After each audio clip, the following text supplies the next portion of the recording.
स्वामी म्हणतात, बाळा, सुख दुःख हे चालूच असते. आयुष्यात अनेक प्रकारचे चढ उतार येत असतात. त्यामुळे जीवनात अजिबात खचून जायचे नाही, हार कधीच मानायची नाही. नेहमी आनंदाने हसत मुखाने जीवन जगायचे. काळजीही कसलीच करायची नाही. या उलट देवाची सेवा करायची, देवाची प्रार्थना करायची, देवाची भक्ती करायची आणि आजचा दिवस हा आनंदाने सुखात जाऊ दे अशी देवाजवळ प्रार्थना करायची. देवाकडून मागा, बघा, देव तुम्हाला आयुष्यभरासाठी सुखी आणि आनंदी ठेवतील. सहमत असाल तर लगेच व्हिडिओला लाईक करून ह्या भक्तिमय चॅनलला सबस्क्राईब करा. हा स्वामींचा चमत्कारिक संदेश पूर्ण ऐका. मागा म्हणजे मिळेल, शोधा म्हणजे सापडेल, ठोठवा म्हणजे दार उघडलं जाईल. हे स्तोत्र आपल्याला काय सांगतं? तुम्ही जे मागाल ते तुम्हाला मिळेल. जेव्हा तुम्ही संधीचा दरवाजा ठोठवाल तेव्हा तो उघडेल. ज्याच्या शोधात आहात ते तुम्हाला मिळेल. असाच याचा अर्थ आहे. यात मनाच्या नियमाची व आध्यात्मिक नियमाची निश्चितताच दिसून येते. तुमचं बाह्य मन जो विचार करतं त्याची सरळ प्रतिक्रिया अंतर्मनाच्या अमर्याद बुद्धिमत्तेमुळे नेहमी मिळतेच. जर तुम्ही भाकरी मागितली तर दगडधोंडे नाही मिळणार, भाकरीच मिळेल. तुमच्या बाह्य मनाला योग्य व सकारात्मक विचार करण्याची सवय लावा. ज्या योगे तुमचं अंतर्मनही सकारात्मक निष्कर्षच तुम्हाला देईल. काही मिळवायचंच असेल तर आधी तुम्ही विश्वासपूर्वक ते मागितलं पाहिजे. तुमचं मन विचारापुढे वस्तूकडे जात असतं. जर आधी मनात ठराविक प्रतिमाच नसली तर तुमचं मन कुठेही जाणार नाही.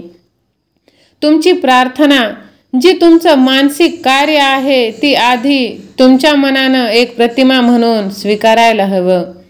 तरच अंतर्मनाची शक्ती त्या चित्राचं रूपांतर साक्षात वस्तूत करेल.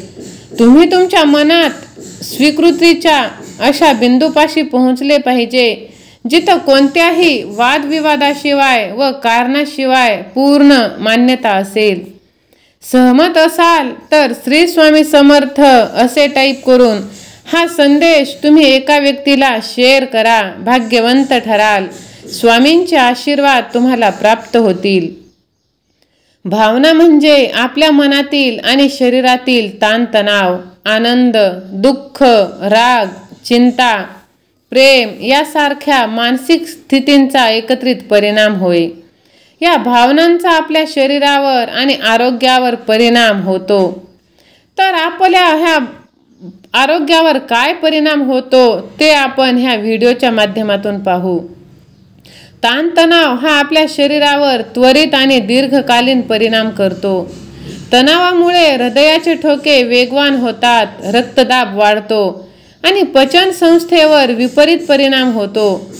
तणावामुळे हृदयविकार, मधुमेह, उच्च रक्तदाब आणि पचनाच्या समस्या होऊ शकतात.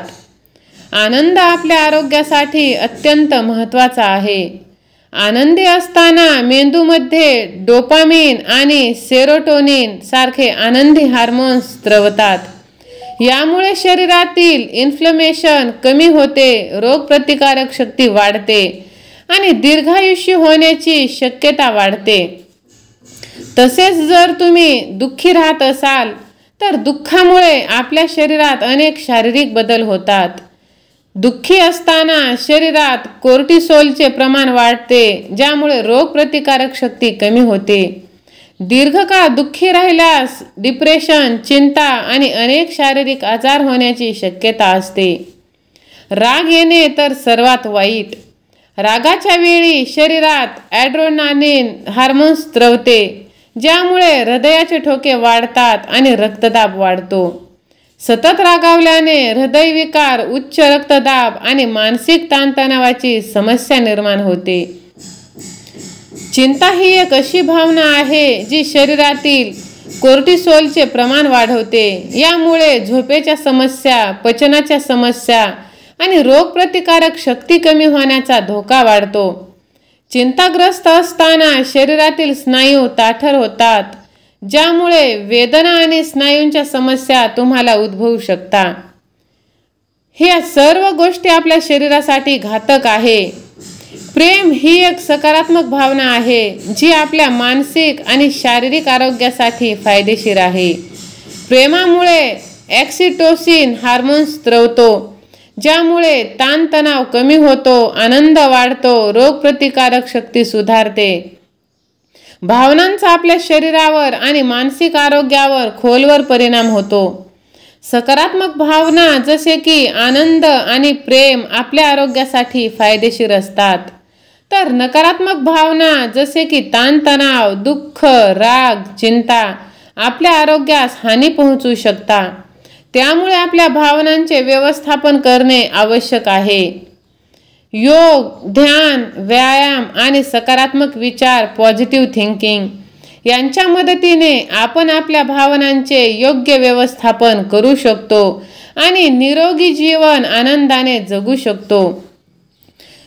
माझ्या प्रेमळ स्वामी भक्तांनो, स्वामींचे नामस्मरण जर का केले तर तुम्हाला कोणताही ताण तणाव राहणार नाही. कारण जो भक्त स्वामी महाराजांचे हात पकडतो त्यांना कोणाचेही पाय पकडण्याची गरज भासत नाही.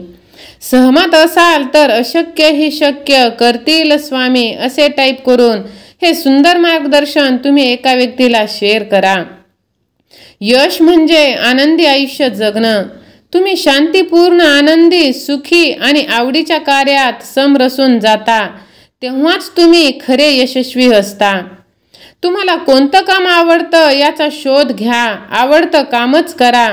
जर तुमची आवड कोणत्या क्षेत्रात आहे, कशात आहे हे तुम्हाला माहीत नसेल तर अंतर्मनाकडे मार्गदर्शन मागा आणि तुम्हाला त्याचे संकेत मिळतील. तुम्ही निवडलेल्या क्षेत्रातील विशेषज्ञ बना. त्या क्षेत्रातील अन्य व्यक्तींपेक्षा त्या क्षेत्रात अधिक ज्ञान आणि कौशल्य प्राप्त करा. यशस्वी व्यक्तीकडे महान आध्यात्मिक समंजसपणा असतो. तुम्ही तुमच्या उद्दिष्टांचं स्पष्टपणे मनन केलं तर तुमच्या अंतर्मनाच्या चमत्कार घडवून आणणाऱ्या शक्तीद्वारे तुमच्या उद्दिष्टपूर्तीसाठी आवश्यक त्या सगळ्या गोष्टी पुरविल्या जातात. यशस्वी लोक कधीच स्वार्थी नसतात. मानवतेची सेवा त्यांच्या जीवनाची मुख्य अभिलाषा असते. माझ्या प्रेमळ स्वामी भक्तांनो, आजचा हा स्वामी संदेश जर तुम्हाला आवडला असेल तर लगेच व्हिडिओला लाईक करून ह्या भक्तिमय चॅनलला सबस्क्राईब करा. राजाधिराज योगीराज असे टाईप करा आणि सतत महाराजांच्या नामस्मरणांमध्ये राहा. जर स्वामींचे नाव आपल्या मुखात असेल तर आपण कधीच दुःखी आणि चिंताग्रस्त राहूच शकत नाही. फक्त इथे स्वामी भक्तांची आपल्या स्वामींवरती विश्वास हवा. श्री स्वामी समर्थ.